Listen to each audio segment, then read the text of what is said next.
Hello everyone, welcome back to your favourite YouTube channel. आज हम लोग एनसीईआरटी क्लास 9 का बायोलॉजी चैप्टर फर्स्ट का सेकंड पार्ट का नोट्स पढ़ेंगे और समझेंगे। इससे पहले हम लोग देख लेते हैं पहले पार्ट्स में क्या क्या पढ़े थे।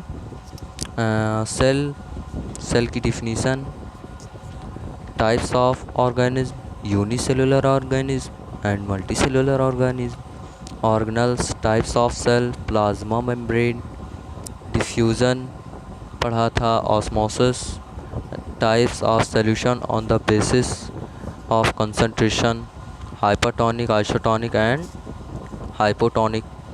तो हम लोगों ने हाइपरटोनिक सॉल्यूशन के बारे में पढ़ लिया था एंड आज हम लोग आइसोटोनिक सॉल्यूशन के बारे में पढ़ेंगे। Equal concentration outside and equal concentration outside and inside the cell. The cell will stay the same size. जिस सेल में जितना अंदर का कंसंट्रेशन है उतना कंसंट्रेशन बाहर भी होता है। इस केस में सेल जो है न फूलता है न पचकता है, अपने सेम साइज में रहता है। इसी प्रोसेस को आइसोटोनिक सॉल्यूशन बोलते हैं। चलिए आगे पढ़ते हैं। Hypotonic solution, concentration of solution outside the cell is more than inside the cell. इसमें क्या होता है, जो सेल के बाहर का कंसंट्रेशन है वो ज़्यादा है किसके मुकाबले, सेल के अंदर के कंसंट्रेशन से। इस केस में जो है सेल स्वेल अप, फूलेगा एंड हो सकता है फट भी जाए। ठीक है, ये देखिए मैं आपको समझाने की कोशिश कर रहा हूँ। यहाँ कंसंट्रेशन कम है और यहाँ कंसंट्रेशन बहुत ज़्यादा है और फिर ऑस्मोसिस के थ्रू इसमें आएगा सेल के अंदर और सेल फूलेगा, कुछ इतना फूल जाएगा और हो सकता है ये फट भी जाए। इसी प्रोसेस को हाइपोटोनिक सॉल्यूशन बोलते हैं। इम्पॉर्टेंट पॉइंट है ये, the plasma membrane is fixable. Plasma membrane थोड़ा लचीला होता है and is made up of organic molecules. ये ऑर्गेनिक मॉलिक्यूल से बने होते हैं, जैसे लिपिड्स हो गए और प्रोटीन से बने होते हैं। एंडोसाइटोसिस किसे कहते हैं, the flexibility of the cell membrane also enables the cell to engulf in food and other materials from its external environment. Such process are known as endocytosis. ये जो यूनिसेलुलर ऑर्गेनिज्म होते हैं उनका जो प्लाज्मा मेम्ब्रेन होता है वो थोड़ा लचीला होता है, क्योंकि जो यूनिसेलुलर ऑर्गेनिज्म हैं उनको फूड वगैरह लेने में कोई दिक्कत ना हो और उससे ये फूड ले लेते हैं बाहर से, अपने अंदर फूड को अंदर कर लेते हैं जो उनके काम की मटेरियल होती है और उसी के थ्रू बाहर कर देते हैं। इसी प्रोसेस को एंडोसाइटोसिस कहते हैं। अमीबा ऐसे ही फूड को कैप्चर करता है। सेल वॉल किसे कहते हैं, plant cell in addition to the plasma membrane have another rigid outer covering cell called cell wall, not cell, called cell wall. ये देखिए मैं आपको फिगर के माध्यम से बताता हूँ। ये प्लांट का मान लीजिए एक सेल है और इसके बाहर का जो ये परत होता है ये सेल मेम्ब्रेन है और इसके सेल मेम्ब्रेन के बाहर जो एक रिजिड कवरिंग होती है, इसी को सेल वॉल बोलते हैं। ठीक है यार। सेल वॉल सेल्यूलोज से बने होते हैं। सेल्यूलोज किसे कहते हैं? ये एक कॉम्प्लेक्स सब्सटेंस है जो सेल वॉल को मजबूती प्रदान करता है। प्लाज्मोलाइसिस किसे कहते हैं? प्लाज्मोलाइसिस हाइपरटोनिक सॉल्यूशन को कहते हैं। इस प्रोसेस में हमने पढ़ा था कि सेल जो है, सेल में जो वाटर है उसकी कमी आ जाती है। इसी प्रोसेस को प्लाज्मोलाइसिस बोलते हैं। अब पढ़ते हैं न्यूक्लियस किसे कहते हैं? The central dense round body in the centre is called nucleus. ये सेल के मध्य में होता है, सेल के बीच में होता है।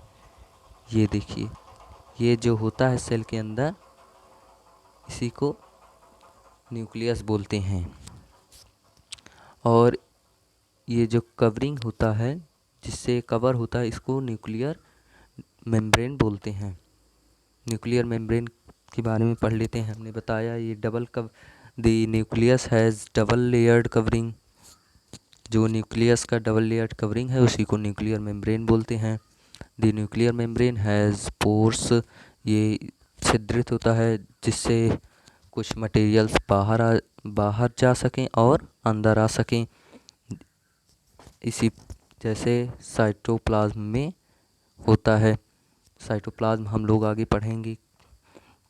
The nucleus contains chromosomes, nucleolus and chromatin material. ये न्यूक्लियस जो है क्या कंटेन करता है? Chromosome, nucleolus and chromatin material. Chromosomes क्या होते हैं?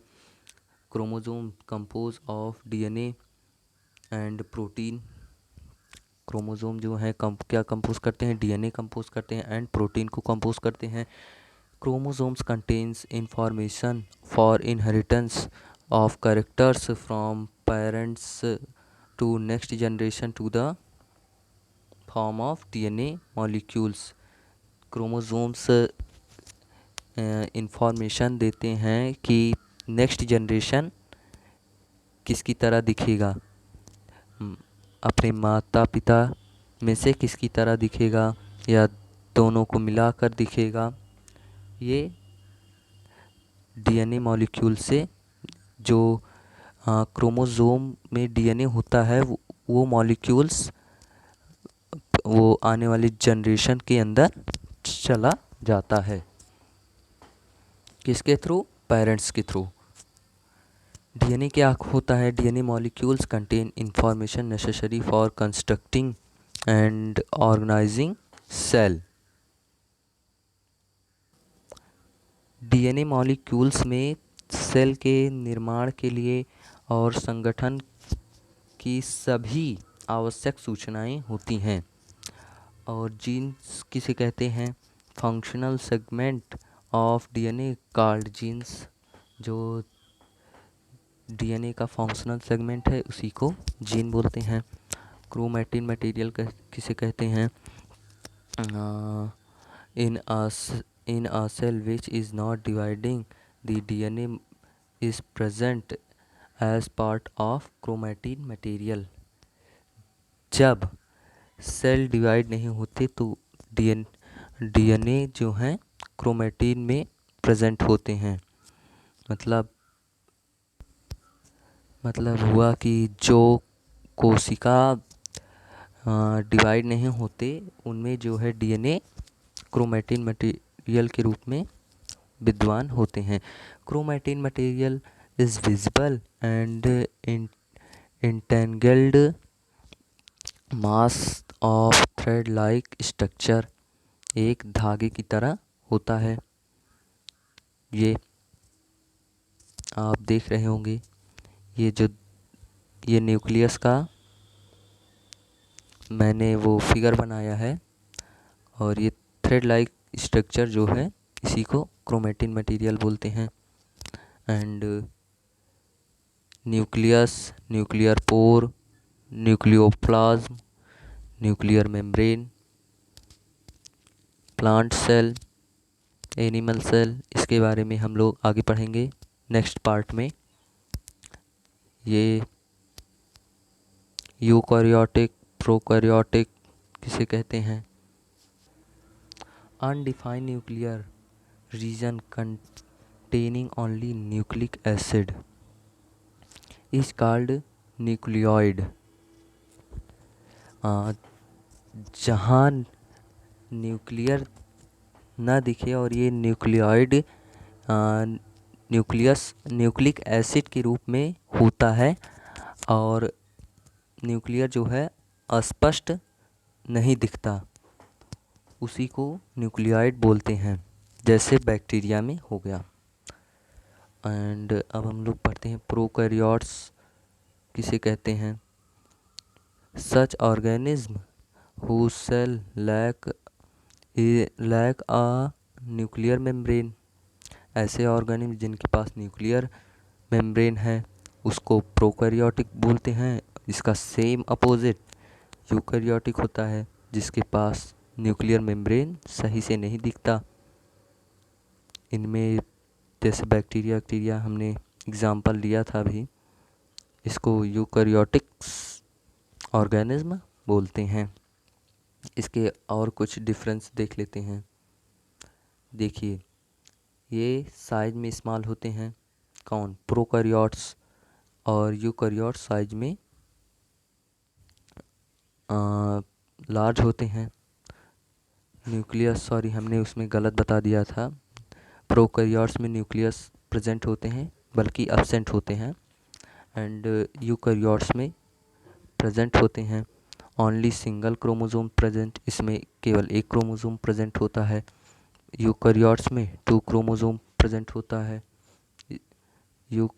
एंड प्रोकैरियोट्स में एब्सेंट होता है क्या, न्यूक्लियोलस एब्सेंट होता है, और यूकैरियोट्स में प्रेजेंट होता है। ऐसे बहुत सारे मैंने डिफरेंसेस लिखे हैं, आप लोग इसका स्क्रीनशॉट लेकर लिख लीजिएगा। ये फिगर है किसका, प्रोकैरियोटिक सेल का। देखिए, ये प्लाज्मा मेम्ब्रेन हो गया। राइबोसोम उसे कहते हैं जो प्रोटीन्स को बनाते हैं। ये न्यूक्लियाइड हो गया, सेल वॉल हो गया। चलिए आगे पढ़ते हैं। साइटोप्लाज्म किसे कहते हैं। The jelly like substance between nucleus and cell membrane.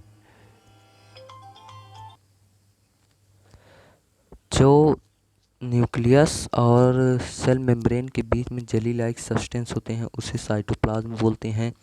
It is the fluid content inside the plasma membrane. Plasma membrane के अंदर ये फ्लूइड के रूप में होते हैं। सेल ऑर्गेनल्स किसे कहते हैं। इससे पहले मैंने एक छोटा सा डिफिनीशन पढ़ लिया था, शायद हाँ पढ़ा था। In cytoplasm contain many specialised cell organelles. Each of these organelles perform specific function for the cell. Cell cytoplasm के अंदर जो है कुछ छोटे छोटे कण दिखाई देते हैं, उन कणों को सेल ऑर्गेनल्स बोलते हैं। इनका हर ऑर्गेनल्स का अलग अलग काम होता है। जैसे कि यहाँ पे आप लोग देख सकते हैं, प्लांट सेल में हम लोग देखते हैं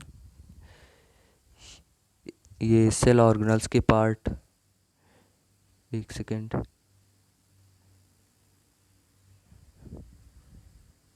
जैसे कुछ ऑर्गेनल्स ये हो गया rough endoplasmic reticulum, lysosome, smooth endoplasmic reticulum, chloroplast, nucleus.